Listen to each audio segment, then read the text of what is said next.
everyone, it's me again, Marinette Concepcion, and today I'm going to tackle about the chapter 6 of supply chain management, which is supply chain management strategies. So let's start.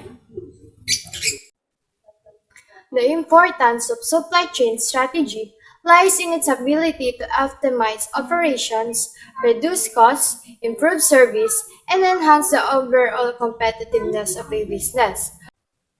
A well-designed supply chain strategy helps organizations effectively manage the flow of goods, services, and information from suppliers to customers.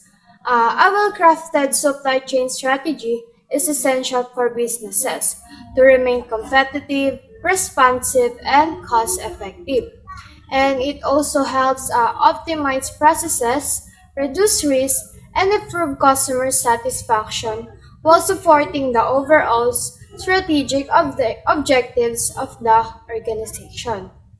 So, in today's globalized and fast changing business environment, companies with robust supply chain strategies are better positioned to succeed in the long run. So, strategic supply chain processes that management would select would span the entire value chain. So, next is product production, consumers, manufacturing, retailers, and logistics are examples of this. And then many organizations do not have access to the whole business strategy. So the management of senior management is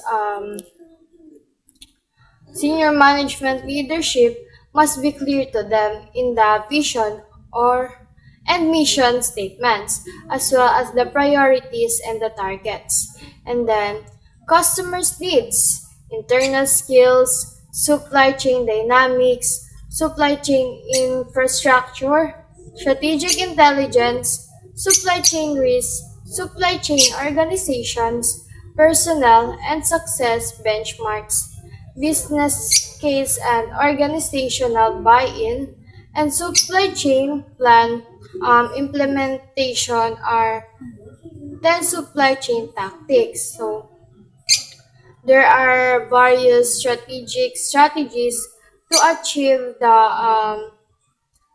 a competitive edge and plan that suits the organization and its activities, and then must be created. Supply chain control is integrated into the overall corporate plan and operation. So that's all for today. Thank you.